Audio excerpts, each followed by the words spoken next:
என்ன அமௌண்ட்டில் இருக்குது அப்படின்றத நீங்கள் செக் பண்ணி பார்க்கணும்.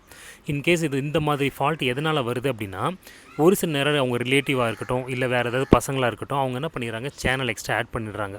ஸோ எக்ஸ்ட்ரா ஆட் பண்ணிவிட்டு ஆட் பண்ண அவங்களோட பேக் பேஸ் அமௌண்ட் வந்து அதிகமாகிடுது. ஸோ பேஸ் அமௌண்ட் அதிகமாகிறது அப்படின்னால ஒரு ரூ. 284 மந்த்லி பேக் அப்படின்றத ஒரு ரூ. 400 கொண்டு போய் நிறுத்திடுறாங்கன்னு வச்சுக்கோங்க. ஸோ அந்த மந்த் அவங்க யூஸ் பண்ணுறாங்க. அடுத்த மாதம் அவங்க யூஸ் பண்ணலை அப்படின்னா அந்த பேக் ஆக்டிவ்லேயே தான் இருக்கும். ஸோ இவங்க வந்து அதை வந்து கேன்சலேஷன் பண்ணலை அப்படின்னா அந்த ரூ. 284 அப்படின்ற பேக் வந்து ரூ. 400 நிற்கும். ஸோ அப்போ அவங்க வந்து போய்ட்டு ரூ. 284 போடுறாங்க அப்படின்னா அவங்களுக்கு 1 மந்த் வராது. ஸோ ஆட்டோமேட்டிக்காக அது என்ன ஆகும் அப்படின்னா அந்த ரூ. 400 பேஸில் கணக்கு பண்ணோம் அப்படின்னா ஒரு 22 டேஸில் வந்து கட் ஆகிடும். ஓகேங்களா? ஸோ அப்போ அந்த அமௌண்ட் நம்ம நிறையா போடுறோம், அந்த நாள் வரல அப்படின்ற ஒரு டவுட் அவங்களுக்கு ஆட்டோமேட்டிக்காக வரும்.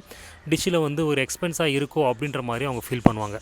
நம்ம வந்து நார்மல் கேபிள் டிவி எடுத்துக்கலாமே, ரொம்ப அதிகமாக வருது அப்படின்ற மாதிரி ஃபீல் பண்ணுவாங்க. ஸோ அதனால் என்ன ஆகுது அப்படின்னா இந்த மாதிரி நமக்கு நாள் குறையுது, அமௌண்ட்டு ஜாஸ்தியாக எடுத்து நாள் குறையுது. இதை எப்படி சரி பண்ணலாம்? இதை சரி பண்ணாலே வந்து நமக்கு நிறைய அமௌண்ட்டு மிச்சமாகும் டிடிஹெச்சில். ஸோ இதுக்கு என்ன பண்ணுறது அப்படின்னா, நியர்பை ஸ்டோரில் போய்ட்டு எனக்கு தேவையில்லாத சேனல்ஸ்லாம் எடுத்துருங்க அப்படின்னு நீங்கள் சொன்னீங்க அப்படின்னா, அவங்க வந்து உங்களோட சேனல் பேக்கை எந்தெந்த சேனல்லாம் தேவையில்லையோ அதையும் எடுத்து நீங்கள் அந்த ரூ. 284 பேசிக் பேக்கை விட நீங்கள் கம்மியாகவும் கொண்டு வரலாம்.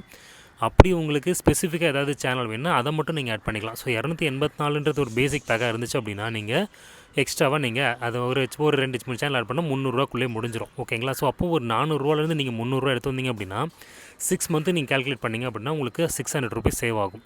ஸோ இதை நீங்கள் எப்படி ஃபைண்ட் அவுட் பண்ணணும் அப்படின்னா, நியர்பை ஸ்டோரில் போய்ட்டு உங்களோட மந்த்லி பேக்கு எவ்வளோ இருக்குது, ₹200 இருக்கா, இல்லை ₹250 இருக்கா, ₹300 இருக்கா அப்படின்றத தெரிஞ்சுக்கிட்டு நீங்கள் ரெகுலராக ரீசார்ஜ் பண்ண ஆரம்பிச்சிங்க அப்படின்னா உங்களுக்கு மணி கண்டிப்பாக சேவ் ஆகும். ஸோ இதை டிடிஹெச் யூஸ் பண்ணுறவங்க யூஸ் பண்ணிக்கலாம். கேபிள் டிவி யூஸ் பண்ணுறவங்களுக்கு இந்த வீடியோ யூஸ்ஃபுல் இல்லை. இந்த டிடிஹெச்சில் வேறு ஏதாவது உங்களுக்கு ப்ராப்ளம் இருக்குது அப்படின்னா மறக்காமல் கமெண்ட் பண்ணுங்கள். அதுக்கான ரிப்ளை நம்ம நெக்ஸ்ட் வீடியோவில் போடலாம். தேங்க்யூ, பாய்.